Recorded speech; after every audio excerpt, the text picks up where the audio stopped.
తాకట్లో ఉన్న మీ బంగారాన్ని విడిపించి ఆ రోజు ఆన్లైన్ రేటుకి కొంటాం. Sharma gold company. నమస్కారం, వెల్కమ్ టు సుమన్ టీవీ. నేను గీతాంజలి.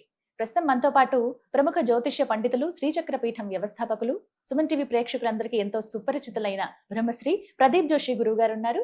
వారితో మాట్లాడదాం. గురుగారు నమస్కారం అండి. శ్రీమాత్రే నమః. మిథున రాశి వారికి ఎలా ఉండబోతోంది 2026? మిథున రాశి 2026. వీళ్ళు ఈ 3 డైలాగులు బాగా గుర్తుపెట్టుకోవాలి. చెప్పండి. గుర్తులేదు, తెలీదు, మర్చిపోయా. అన్నిటికీ ఇదే రియాక్షన్. ఎవరేమైనా తిట్టినా సరే నవ్వండి, కోప్పడ్డా నవ్వండి, డోంట్ రియాక్ట్ అని చెప్తాను. మిథున రాశి వారు ఈ సంవత్సరం డోంట్ రియాక్ట్. మీరు ఎంత రియాక్ట్ అవుతూ మీకు అంత నష్టం. తిన్నామా, పడుకున్నామా, తెల్లారిందా. మిథున రాశి మీ డైలీ రొటీన్స్ పని చేసుకోండి.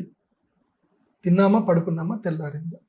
ఎందుకు నేను ఇంత క్లియర్గా చెప్తున్నాను అంటే, మిథున రాశి వాళ్ళకి ఈ సంవత్సరం అహంకారం బాగా వస్తుంది. విపరీతమైన అహంభావం పెరిగిపోతుంది. అహంకారం మిమ్మల్ని కిందికి పూర్తిగా దోచేసి తొక్కి పెట్టేస్తుంది. మీకు శత్రువు ఎవరో కాదు, మీకు మీరే శత్రువు. అంతే. కాబట్టి మిథున రాశి వారికి ఈ సంవత్సరము అంతగా బాగా లేదు. ఓకే, కాకపోతే ఒక్కటి మంచిగా ఉంది. ఏముంది అని అంటే, ఖర్చులు బాగా జరుగుతాయి. విపరీతమైన ఖర్చులు అవుతాయి మిథున రాశి వాడికి. సో నిన్ను నమ్మిన వాళ్ళకి నువ్వు డబ్బులు ఖర్చు పెట్టాలి. ఇప్పుడు మా సుమన్ సార్ ఉన్నారు, కష్టపడి పని చేసిన వాళ్ళందరినీ పిలిచి ఏం చేస్తారు, ఆయన ఇస్తాడు. పని చేసిన వాడికి క్రెడిబిలిటీ ఇస్తాడు, గుర్తింపు ఇస్తాడు. దానివల్ల వాళ్ళు ఆయనకి కంచగా నిలబడతారు, అండగా నిలబడతారు కష్టం వచ్చిన. అందుకే నీ జీవితంలో నీకు ఎవరెవరు సహాయపడ్డారో వాళ్ళందరికీ రుణాలు తీర్చేసి. అండ్ పెళ్ళిళ్ళు ఏమైనా ఉంటే పెళ్ళిళ్ళు చేయండి, పెళ్ళిళ్ళు ఏమైనా ఉంటే చేసుకోండి. మీ అహంకారం మొత్తం పోతుంది. పెళ్లి చేసుకునేవాడికి అహంకారం అంతే కదా. జీవితంలో అహంకారం అంటే అవునా, అది ఎలా ఉంటుందండి అట్లా ఉంటుంది అనమాట. కాబట్టి పెళ్లిళ్ళు చేసుకోండి. మిథున రాశి వారికి ఈ సంవత్సరం పెళ్లిళ్ళు కలిసి వస్తాయి.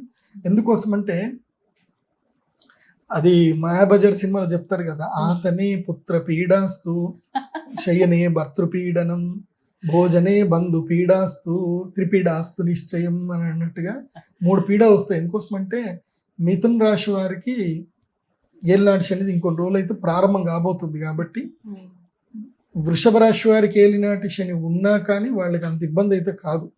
ఎందుకోసం అంటే వాడి గురువు బలంగా ఉన్నాడు, జూలై వరకు బలంగా ఉన్నాడు. కాబట్టి మిథున రాశి వారు ఏంటంటే, మీకు శని మంచి లాభంగా ఉన్నాడు కాబట్టి నమ్మకమైన వాళ్ళని ఎంచుకోండి, దగ్గర పెట్టుకోండి, టీం తయారు చేసుకోండి. అట్లాగే కన్స్ట్రక్షన్ బిజినెస్లో ఉండేటువంటి వాళ్ళకి మిథున రాశి వాళ్ళకి కలిసి వస్తుంది. కన్స్ట్రక్షను, లేబరు, అదేవిధంగా ఇంకా ఈ ఇనుము రిలేటెడ్ ఏవైతే వ్యాపారాలు ఉంటాయో ఇవన్నీ కూడా కలిసి వస్తాయి. ఎవరికి? మిథున రాశి వాళ్ళకి కలిసి వస్తాయి. అప్పులు మాత్రం ఇవ్వకూడదు. మిథున రాశి వాళ్ళు అప్పులు ఇస్తే మాత్రం జీవితం పోతుంది. ఈ సంవత్సరం అప్పులు ఇవ్వకూడదు. ఎవరికి మీ చేతితో డబ్బులు ఇచ్చినా వాడు మీకు శత్రువు అవుతాడు. అంటే డబ్బులు ఇవ్వడం అంటే అప్పులుగా డబ్బులు ఇవ్వడం.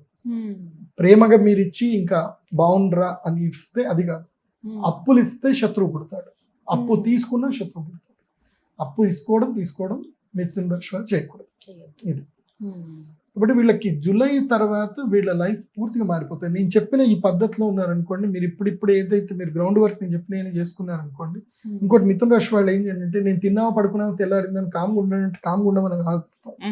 ఏంటంటే రీసెర్చ్ చేయాలి, బిజినెస్ రీసెర్చ్ చేయాలి, టూర్లు ఎక్కువగా కొట్టాలి, టూర్లు తిరగాలి, అటు ఇటు అన్ని తిరిగి కొత్త బిజినెస్లు ఏమున్నాయి ఏం కథ అని అన్నిటి మీద రీసెర్చ్ చేయాలి. నెక్స్ట్ జూలై 24 కాగానే జోషి గారికి ఫోన్ చేసి, గురూజీ మీరు చెప్పినట్టుగా రీసెర్చ్ అయిపోయింది, మా షాప్ ఓపెనింగ్ చేస్తున్నా, మీరు రావాలని నాకు చెప్పాలి. నేను వచ్చి నేను షాప్ ఓపెనింగ్ చేసి కొబ్బరికాయ కొట్టిస్తాను మీకు.